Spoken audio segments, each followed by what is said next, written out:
Netanyahu कहता है कि सारा गेम जो है इसी के जाने के बाद पलटेगा। You may not be interested in Iran, Iran is definitely interested in you. अब मैं ये कह रहा हूं कि तेहरान छोड़ दो, इसका क्या मतलब है? This regime will set fire to Kashmir. किसी को 2 रुपए का फर्क नहीं पड़ता तुम्हारे पास न्यूक्लियर हो ना हो। आप हमास को उड़ा दो, आप हिजबुल्लाह को उड़ा दो, बिल्कुल मैं कह रहा हूं जड़ से उखाड़ दो, फिर क्या होगा? नथिंग। ये पाकिस्तान पे अप्लाई करता है कि फटे बम और भगे हम। पाकिस्तान ईरान की पीठ पे खंजर उतारेगा। तो दोस्तों, ईरान और इजराइल के बीच में जो युद्ध हो रहा है उसके अंदर पाकिस्तान की क्या भूमिका है, अमेरिका की क्या भूमिका है, उसके बारे में हम आज जानेंगे। और जो कि एक अमेरिका के और जो डोनाल्ड ट्रंप थे राष्ट्रपति, वो तुरंत जी समिट छोड़ के अमेरिका वापस निकल चुके हैं, उसके बारे में पूरी जानकारी। और दोस्तों, जो कि पाकिस्तानी जो हर उसकी फितरत में है दगा देना, तो इस बात पर भी हम आज मेजर गौरव आर्या जी की जो वीडियो है उसका ऊपर हम विश्लेषण करेंगे, उनकी बातें सुनेंगे, उनका वीडियो भी देखेंगे। तो दोस्तों, वीडियो में बने रहे दोस्तों। जय हिंद दोस्तों, नमस्ते। मैं हूं आर के गहलोत, दोस्त आपका दोस्त। तो दोस्तों, आज वो एक मेजर गौरव आर्या जी की वीडियो आई है दोस्तों, उसके अंदर पूरे एक टॉपिक बताया हुआ है, पाकिस्तान क्या किस तरह से धोखा देता है, हर किसी को देता है, और जो अमेरिका के राष्ट्रपति क्यों गए हैं, और इजराइल और अमेरिका बीच इजराइल और ईरान के बीच में कितना लंबा युद्ध चलेगा और कितना क्या क्या होगा, उसके बारे में, उसके बीच में हम कुछ कुछ पार्ट्स के ऊपर अगर जरूरत पड़ी तो हम बात भी करेंगे दोस्तों। तो चल तो करते हैं वीडियो स्टार्ट। मेजर गौरव आर्या जी का ये वीडियो है दोस्तों, थोड़ी लंबी होगी मगर पूरी जानकारी इसी वीडियो के अंदर आपको मिल जाएगी। अगर आपको इंटरेस्ट है इजराइल और ईरान के ऊपर जो युद्ध शुरू हो चुका है उसके बारे में कुछ जानकारी लेनी है, तो ये वीडियो आपके लिए परफेक्ट है दोस्तों। और वीडियो को लाइक, चैनल सब्सक्राइब और शेयर जरूर करें दोस्तों। चलो करते हैं पहले वीडियो स्टार्ट दोस्तों। नहीं है दोस्तों, जिसने कम से कम ईरान और पाकिस्तान में लोगों का दिल दहला दिया। अब लोगों को यह समझ में नहीं आ रहा कि साहब चल क्या रहा है। अचानक इतनी जबरदस्त लड़ाई ऐसे ऐसे चुटकियों में कैसे लग सकती है, इसके रिपरकशंस क्या होंगे? चलिए आज हम आपको बताते हैं कि किसने क्या बोला और उसके रिपरकशंस क्या होने वाले हैं। जरा पर्दे के पीछे की कुछ बातें करें, कुछ हम भविष्यवाणियां करें कि आगे क्या होने वाला है और मेरा एनालिसिस क्या है इस पूरी लड़ाई के बारे में। दोस्तों, इजराइल और ईरान की दुश्मनी ये एक पर्सनल किस्म की दुश्मनी बन गई है और काफी समय से है भी। यहां पे देखिए, Netanyahu says killing Iran supreme leader Ayatollah Khamenei would and conflict. ये दूसरी बार बोल रहा है 48 घंटे में। ये पहले बोला कि विल टेक हिम आउट, तो ट्रंप ने बोला नहीं, मैंने मना कर दिया था। यूएस एडमिनिस्ट्रेशन ने ट्रंप को कोट करा, बोला कि नहीं, ट्रंप साहब हैं, उन्होंने मना करा है कि आयतुल्लाह खमेनी को नहीं मारना है, do not kill him. This is what the Trump administration said. But Netanyahu कहता है कि सारा गेम जो है इसी के जाने के बाद पलटेगा। ये मैं समझाऊंगा दोस्तों, the intent and capability paradox. ये है क्या चक्कर? ये मैं सोच रहा था इसके बारे में 1-2 दिन से कि हो क्या रहा है, ये क्यों बोल रहा है लगातार। Why is Netanyahu repeating this? He is a smart guy, he is an intelligent man, why would he repeat something? Why would he say it again and again? And today I will explain what Benjamin Netanyahu means by this. मैं आपको बताऊंगा, ठीक है ना? Anyway, Israeli PM says killing Iran supreme leader will end conflict. Says Israel's military actions are conflict ending amid military strikes. Donald Trump earlier vetoed Israeli plan fearing escalation. Israeli PM Netanyahu said killing Iran supreme leader Ayatollah Ali Khamenei would end the conflict between the two countries. देखिए ना, ये क्यों कह रहा है बार बार? अब मैं आपको बताता हूं इंटेंट एंड कैपेबिलिटी पैराडॉक्स है क्या। अच्छा, इधर हम लिखते हैं इंटेंट, इधर हम लिखते हैं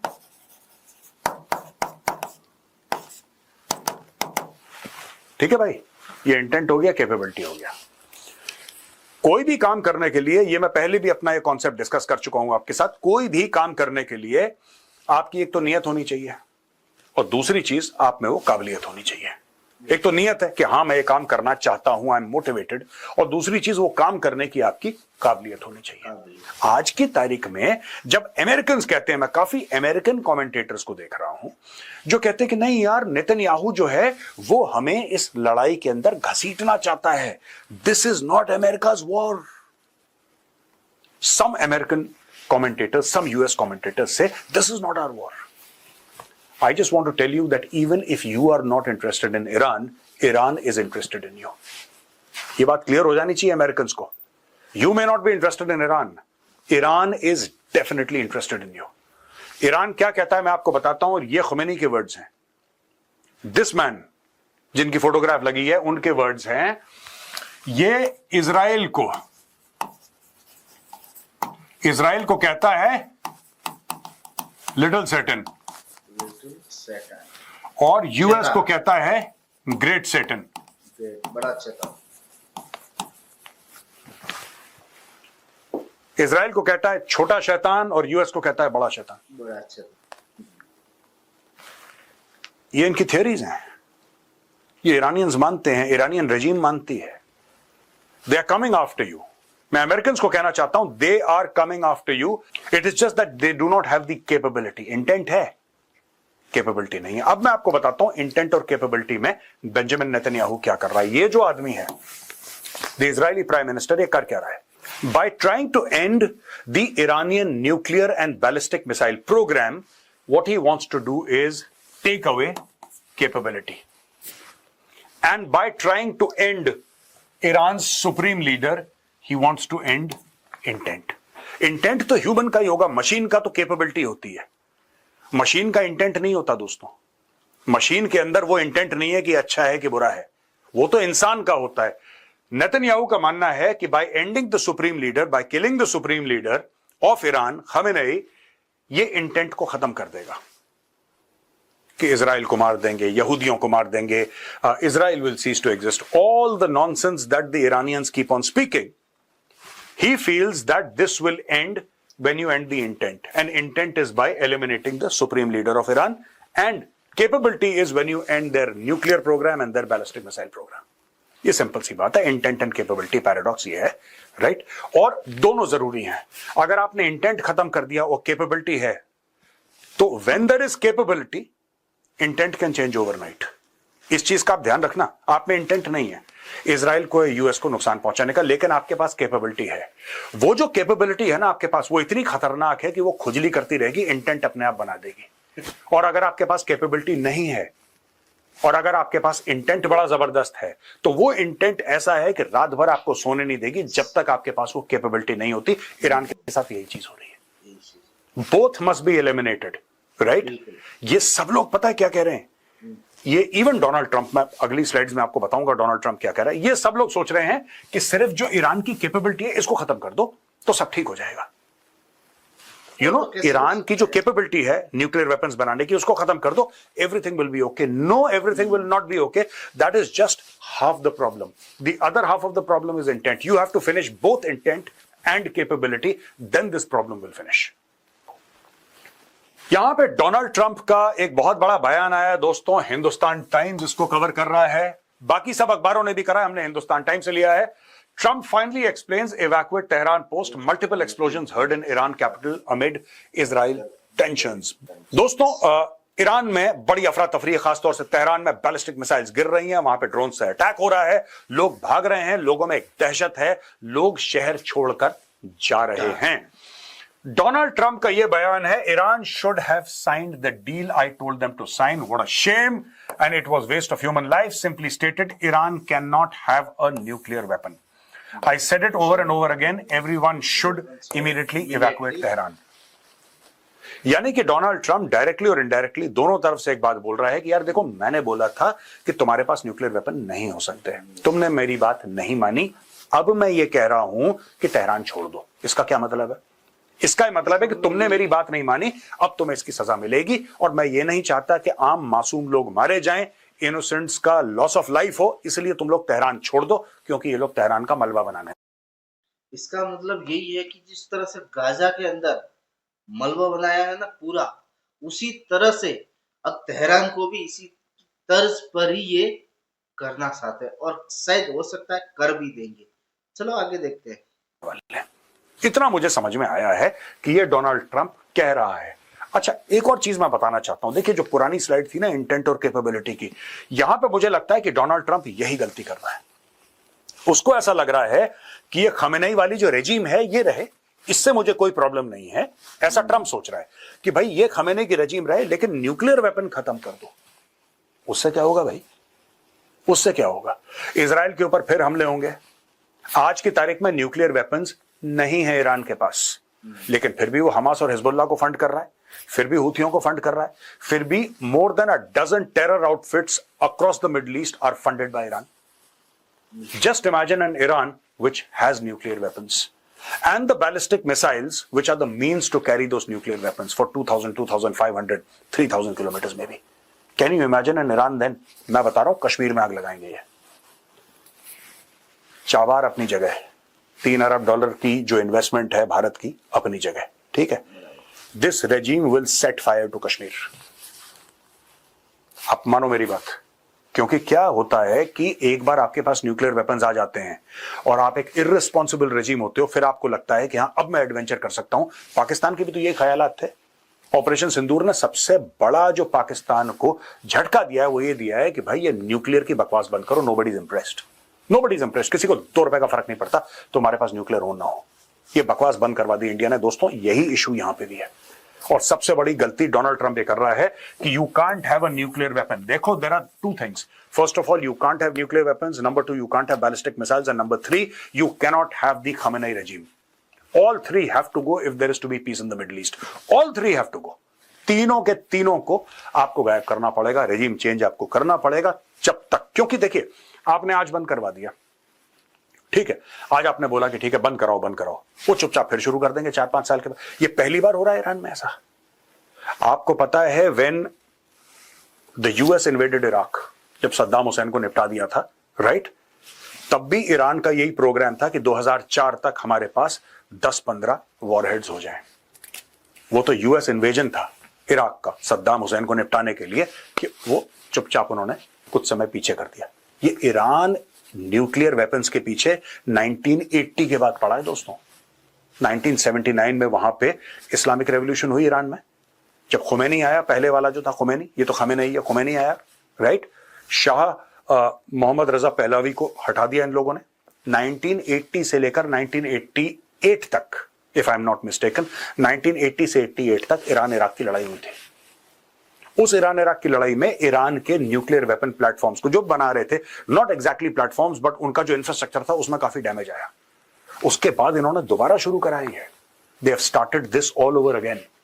ये डूल टेक्नोलॉजी का दुनिया को ये दिखाना कि ये तो बिजली बनाने के लिए लेकिन बन कुछ और रहा है, ये ड्रामा बहुत पुराना है भाई। अब इस झांसे में आने का वक्त नहीं है। अब दोस्तों एक बात बताऊं, लोग इसको बड़ा कॉन्ट्रोवर्शियल मानेंगे कि मेजर साहब आप ये कह रहे हैं कि कश्मीर में आग लगाएंगे, ऐसा तो ये तो भारत के साथ बड़ी अच्छी अच्छी बातें करते हैं। हमास आया था कि नहीं आया था पीओके में? आप बताइए, हमास पीओके में आया था कि नहीं आया था? और हमास की फंडिंग कौन करता है? हमास की फंडिंग खुलेआम ईरान करता है और ईरान बड़ी फक्र से कहता है कि हम हमास की फंडिंग करते हैं, हिजबुल्लाह की फंडिंग करते हैं। यहां पे हमास बैठ के पाकिस्तानियों के साथ प्लान बना रहा है कि भारत के अंदर हमला कैसे करें। और वही चीज धर्म पूछ के गोली मारना, यही काम हमास ने करा था इजराइल के अंदर 7 अक्टूबर में, जितने भी ज्यूस थे उनको मारा। यही काम पाकिस्तानी आतंकवादियों ने। मेरे हिसाब से ये जो धर्मपूस के जो अटैक किया था पहलगाम का, शायद ये हमास का ही दिमाग और उसका ही ये प्लान होगा कि भाई ये तुम करो इंडिया के अंदर, फिर बाद में धर्म से अपने आप ये उधर लड़ेंगे। ये एक बड़ा साजिश हो सकती थी, मगर हमारे देश के नागरिक बहुत ही समझदार है, कोई भी हो सब समझदार है, समझ गए कि क्या इनका प्लान है। इस वजह से कुछ भी नहीं हो पाया है और उनको जहाँ जो आतंकवादी आए थे उनकी जगह उनको पहुंचा दिया है। चलो आगे बढ़ते हैं। करा है पहलगाम के अंदर। आपको क्या लगता है हमास आ गया पीओके के अंदर? ईरान को पता नहीं था? बिना ईरान के आशीर्वाद के आ गया? आज की तारीख में ईरान जो आपसे मीठी मीठी बातें करता है ना कि चाबहार में इतनी इन्वेस्टमेंट है, ये है वो है, हम ये करेंगे, आगे चल के ये करेंगे, because Iran is today in a slightly weaker position militarily. जिस दिन ईरान के पास न्यूक्लियर वेपन्स आ गए, मान के चलो मेरी बात, ये पूरे इलाके में आग लगाएंगे। They will do it because that is the track record. दोस्तों टाइम्स ऑफ इंडिया कहता है leaving Tehran, Thousands of Iranians try to flee Israel attacks, cause massive traffic jams on Tehran highway. ये देखिए साहब, किलोमीटर तक kilometre की लाइनें लगी हैं, यहाँ पे ट्रैफिक आ रहा है। इस तरफ से आप देखिए, तेहरान के अंदर जाने के लिए 4, 5, 10 गाड़ियां हैं, जाने के लिए कई सौ गाड़ियां हैं, लगे हुए लोग बाहर तेहरान को छोड़ रहे हैं। Many Iranians are fleeing major cities in search of safety, with traffic jams clogging roads, fuel rationing, and cash withdrawal limits. Cities beyond Tehran also show signs of distress. Iranians flee capital city for safety as Israeli airstrikes intensify. ये देखिए साहब, exodus हो गया, thousands in exodus from Tehran as it comes under Israeli missile fire. या Reuters ने cover कराया, Reuters की story है, Iranians upset over lack of public bomb shelters. कह रहे हैं पब्लिक बॉम्ब शेल्टर्स कहां हैं, ये अपसेट हैं। Authorities advise using mosques, schools. अब एक बात बताइए, जो बम आ रहा है, ये ऐसे इरानियंस अजीब सी बातें करते हैं, उनके लोग कह रहे हैं साहब बॉम्ब शेल्टर नहीं है, बॉम्ब शेल्टर नहीं है, ठीक है। अब ईरानियन ने वही सलाह अपने लोगों को दे रहे हैं जो ये हमास को देते थे। ये कितनी बेवकूफी की बात है। अब ये कहेंगे कि तुम एक काम करो, तुम मस्जिद में चले जाओ, स्कूल में चले जाओ। यार, मस्जिद तो जमीन के ऊपर ही बनाए, स्कूल तो जमीन के ऊपर ही बनाए। जब मिसाइल वहां पे लगेगी, आप मिसाइल फायर कर रहे हैं, इजराइल जब मिसाइल फायर करेगा, फिर आप विक्टिम कार्ड प्ले करेंगे, आप बोलेंगे कि मॉस्क उड़ा दिए, स्कूल उड़ा दिए हमारे, ये अल जिहाद है, हमारे मस्जिद को शहीद कर दिया। ओ भाई, तुम लोगों को क्यों बोल रहे हो कि मस्जिद के अंदर जाएं? तुमने बॉम्ब शेल्टर क्यों नहीं बनाए?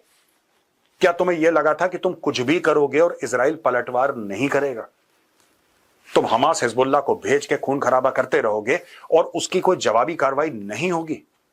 मैं आज से नहीं दोस्तों, मैं साल भर से ज्यादा से बोल रहा हूं, साल भर से बोल रहा हूं। और ईरानी बहुत मुझे कि उल्टा सीधा बोलते हैं, लेकिन ये बात फैक्ट है यार, दिस इज द ट्रूथ। देखो, आप हमास को उड़ा दो, आप हिजबुल्लाह को उड़ा दो, बिल्कुल मैं कह रहा हूं जड़ से उखाड़ दो, फिर क्या होगा? नथिंग, दूसरा आएगा nothing, unless you finish off the problem from the source. यही बात मैं इंडियन गवर्नमेंट को भी कहता हूं। आप सारे जैश ए मोहम्मद और हिजबुल मुजाहिदीन और लश्कर तैयबा के टेररिस्ट को मार दो, फिर क्या होगा? कुछ भी नहीं। पाकिस्तान से और पैदा होकर और आ जाएंगे। Unless you go there and finish them from the root, this problem in Kashmir and the rest of India will continue. ये बात इजरायलियों को समझ में बहुत पहले आ गई थी, अब वो एग्जीक्यूट कर रहे हैं। तो आज की तारीख में जो ईरानी कह रहे हैं, अपनी सरकार की तनकीद कर रहे हैं, अपनी सरकार को क्रिटिसाइज कर रहे हैं, कह रहे हैं साहब बॉम्ब शेल्टर कहां होगा? स्कूल में। तुम स्कूल में छुप जाओ, स्कूल में क्या होगा? जब मिसाइल आएगी स्कूल बचा लेगा? आप मस्जिद के अंदर आएंगे, बचा लेगा क्यों? फिर आप बोलेंगे कि साहब मस्जिद को मार दिया, फिर आप बोलेंगे कि साहब आपने स्कूल को मार दिया। स्कूल में इजरायली कितने बुरे हैं, खुद कह रहे हैं। देखिए, रॉयटर्स कह रहा है कि ईरानी सरकार कह रही है तुम स्कूल के अंदर घुसो, तुम मस्जिदों के अंदर घुसो। क्यों? क्योंकि जब बम गिरेंगे फिर दुनिया को आप एक प्रोपेगेंडा कर सकते हैं कि देखो देखो स्कूल के अंदर थे, स्कूल के अंदर बम मार दिए, इतने लोग मर गए। ये सब स्टोरीज हैं। देखिए, they should have made bomb shelters.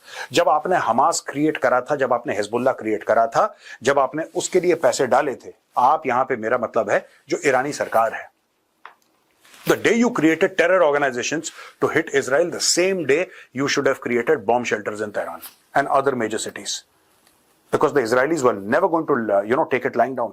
They would have hit back, they are hitting back, and today you have nowhere to go.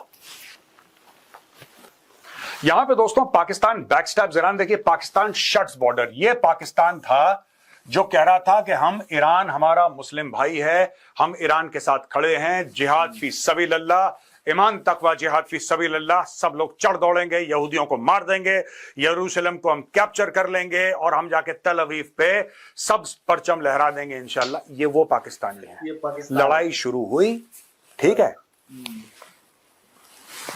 वो पुरानी कहावत है ना कि फटे बम भगे हम। ये पाकिस्तान पे अप्लाई करता है कि फटे बम और भगे हम। देखो, जिहाद लड़ने वाले पाकिस्तानियों ने सबसे पहले क्या करा? सबसे पहले ये जो लोग थे जो चुपचाप ईरानियों को बोल रहे थे कि भाईजान आप फिक्र मत करो, असी भी मुसलमान थे, तुसी भी मुसलमान, डोंट वरी। और जो इन्होंने, इनके जो ईरान के किसी मंत्री ने बोला कि पाकिस्तान ने हमको वादा किया है कि जब इजराइल जब तुम्हारे ऊपर अगर न्यूक्लियर बम डाल देगा तो हम तुम्हारे उनके इजराइल के अंदर हम हमारा न्यूक्लियर बम डाल देंगे। उसके बाद तुरंत पाकिस्तान पलट भी गया है कि हमने नहीं बोला ही नहीं है ऐसा। ये है पाकिस्तान यार, जब फटती है ना हाथ में आ जाती, पूरा पाकिस्तान ढीला हो जाता है। अब पूरा बदल गया। संसद के अंदर वो मंत्री बोल रहा है कि ये तो गलत बात है, आगे बढ़ते हैं। नहीं, हम लोग एक काम करेंगे, अगर इसराइल ने आपके ऊपर न्यूक्लियर वेपन मारा तो हम टेल अवीव पे न्यूक्लियर वेपन मारते हैं। इन्होंने बोला होगा पक्का 100%। जो आप कह रहे हैं ना फेक न्यूज है, कोई फेक वेक नहीं है, लाहौरियों ने बकवास करी होगी। उसके बाद वो जो IRGC का जनरल था उसने सबके सामने मुंह खोल दिया। उसने बोला कि भाई पाकिस्तानी क्यों ऐसा बोल रहा है, पाकिस्तान नहीं, AI का है, ये फ्रॉड है, ये झूठ है, हमने तो ऐसा कुछ नहीं बोला, वो तो सिर्फ हमारी दिफा के लिए है। कल तक यही पाकिस्तानी बोलते थे वो इस्लामिक बॉम्ब है, वो सिर्फ पाकिस्तान के लिए नहीं है, मुस्लिम उम्मा के लिए। अब इन्होंने उम्मा को चुम्मा दे दिया, कहानी खत्म कर दी उम्मा की। इन्होंने बोला नो उम्मा नथिंग, ये सब गलत चीजें हैं, ये नंबर 2 का काम है, ये सिर्फ हमारे लिए। ये देखो साहब, Pakistani official said decision to close the border with Iran was taken due to the volatile situation created due to the strikes by Israel. Volatile situation? तुम तो अस्करी लीडर हो इस्लामिक उम्मा के, the only nuclear weapon power है in the entire इस्लाम। तुम क्यों नहीं सब, तुमने तो बॉर्डर बंद करके घर के अंदर छुप के बैठ गए पाकिस्तानी डरपोक Lahori. There will be no pedestrian and regular movement at Pak-Iran border for an indefinite period। इन्होंने बोला कब तक खोलेंगे साहब, indefinite period है, कुछ नहीं पता आगे तक, अगले हुक्म तक बंद है सारे border. Pakistan comes out in support of Iran after Israel's attack, urges Muslim countries to, बस यही कर सकते हैं। इतना ही काम है, ये पुरानी खबर है लेकिन यहाँ पे हमने इसलिए डाली है क्योंकि देखिए ये कॉन्ट्रडिक्शन देखिए इनमें। पाकिस्तान ने ठगा नहीं। आ जाओ आलम इस्लाम इकट्ठा हो जाओ इजराइल के खिलाफ, इजराइल के खिलाफ, अल जिहाद, सब लोग इकट्ठा हो जाओ। सब लोग इकट्ठा हो गए, चलो सबसे पहले अपना बॉर्डर बंद करो। ये है पाकिस्तान, ये है लाहौरी ब्लड दोस्तों। इसीलिए लोग क्या कहते हैं कि पाकिस्तान से हाथ मिलाने के बाद उंगलियां गिन लो अपनी, कुछ नहीं पता कितना फरेब करेंगे, कितना झूठ बोलेंगे। ये देखो 12 जून का स्टेटमेंट है, हिंदुस्तान टाइम्स कवर कर रहा है, Pakistan comes out in support, हम तुम्हारे साथ खड़े हैं, सारी इस्लामिक उम्मा आ जाओ एक साथ, हम सब ईरान के साथ खड़े हैं। और फिर उसने दाएं बाएं देखा कि यार अभी तो बम गिरना शुरू हो गए, चुपचाप पीछे हटा, कुंडी लगाई, बोला भैया तुम इधर मत आओ। आपको क्या लगता है बॉर्डर बंद करने से इजरायली जहाज पाकिस्तानी एयर स्पेस में नहीं आएंगे? अगर आना चाहेंगे तो जरूर आएंगे, फिर पाकिस्तान मार गिराए, लड़े उनके साथ, वो बात की बात है। इन्होंने ये जो बॉर्डर बंद करा है किसके लिए बंद करा है?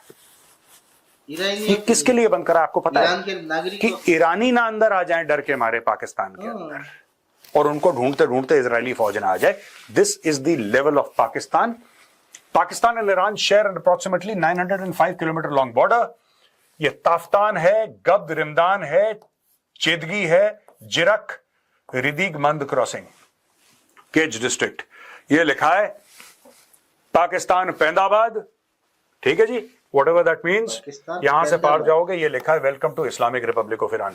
ये बॉर्डर क्रॉसिंग बंद कर दी, पता नहीं बांस की बना रखी है इन्होंने, किस चीज की बना रखी है, आई डोंट नो, सब सस्ता जुगाड़ they have done, but anyway ये इन्होंने बंद कर दी है। तो ये लोग जो पहले कह रहे थे कि आ जाओ पूरी मुस्लिम उम्मा एक साथ आ जाओ, हम लड़ेंगे काफिरों के खिलाफ, उन्होंने चुपचाप से बांस का दरवाजा बंद करा। उन्होंने भाईजान हमें माफ करो, तुम लोग खुद लड़ो, तुम्हारी लड़ाई है। ये है पाकिस्तान का किरदार दोस्तों, एटमी रियासत पाकिस्तान। यहाँ पे दोस्तों satellite images show damage to Iran missile sites. ये कुछ 2-3 दिन पुरानी है लेकिन फिर मैं आपको बताना चाह रहा हूं। ये देखिए साहब, ये BBC, ये सब बीबीसी ने कवर करा है। तो ये डैमेज टू मेन रनवे है। ये देखिए साहब, ये तबरीज एयरपोर्ट है, 14 जून का है, ठीक है जी। ये डैमेज टू रनवेज है, ये रनवेज का डैमेज कर दिया, ठीक है। और इसका सोर्स दिया है प्लैनेट लैब्स PPC 14 जून। बिड कने मिलिट्री फैसिलिटी, ये 15 जून, यानी कि एक को 14 जून को तोड़ा, इसको 15 जून को तोड़ा। 15 जून को ज्यादा बमबारी हुई है।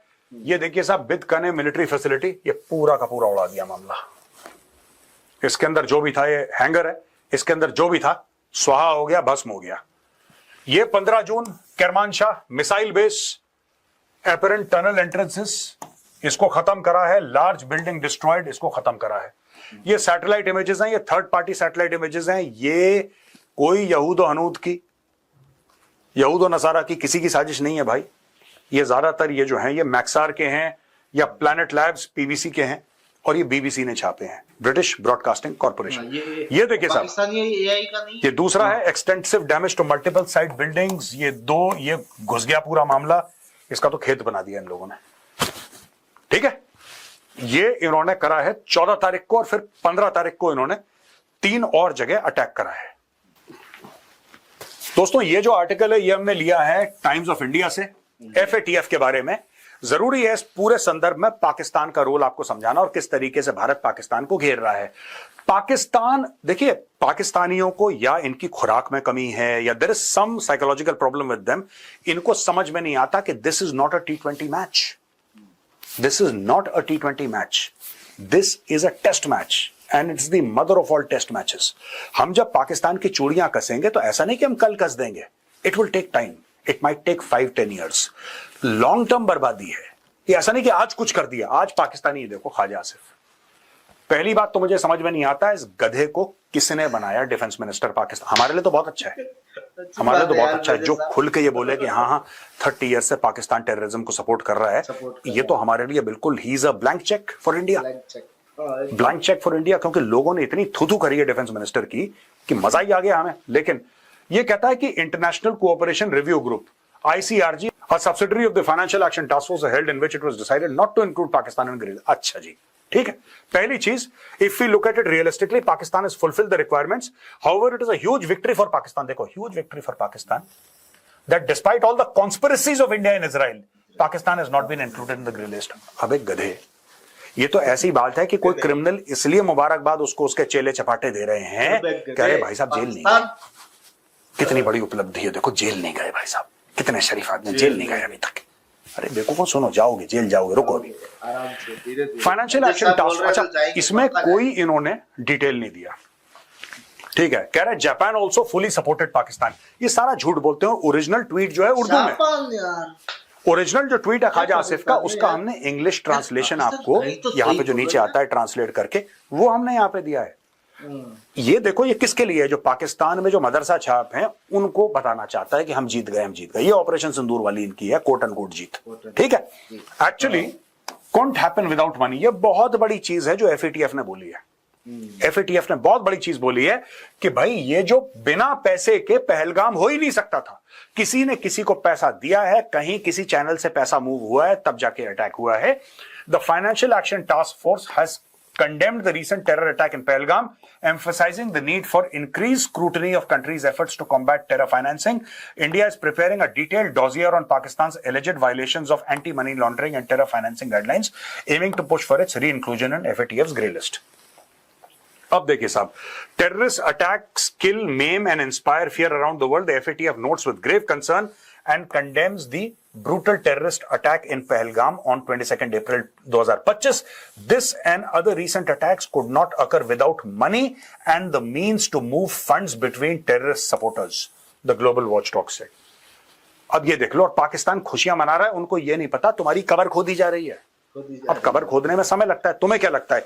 FATF की मीटिंग हुई और खुशियां मना रहे हो, पाकिस्तान ग्रे लिस्ट में नहीं है, पाकिस्तान। अच्छा, ये कह रहे हैं कि कॉन्स्पिरेसी थी इजराइल और इंडिया की पाकिस्तान को ग्रे लिस्ट। अरे बेवकूफ, कॉन्स्पिरेसी क्या है? हम तो बोल रहे हैं सामने, इसमें कॉन्स्पिरेसी क्या है मुझे समझ में नहीं आ रहा। इसमें साजिश क्या है? हम तुम्हारे दुश्मन हैं, हम मुंह पे तुम्हारे बोल रहे हैं कि तुम्हें ग्रे लिस्ट में हम धकेलेंगे, कहानी खत्म हो गई। इसमें साजिश क्या है यार?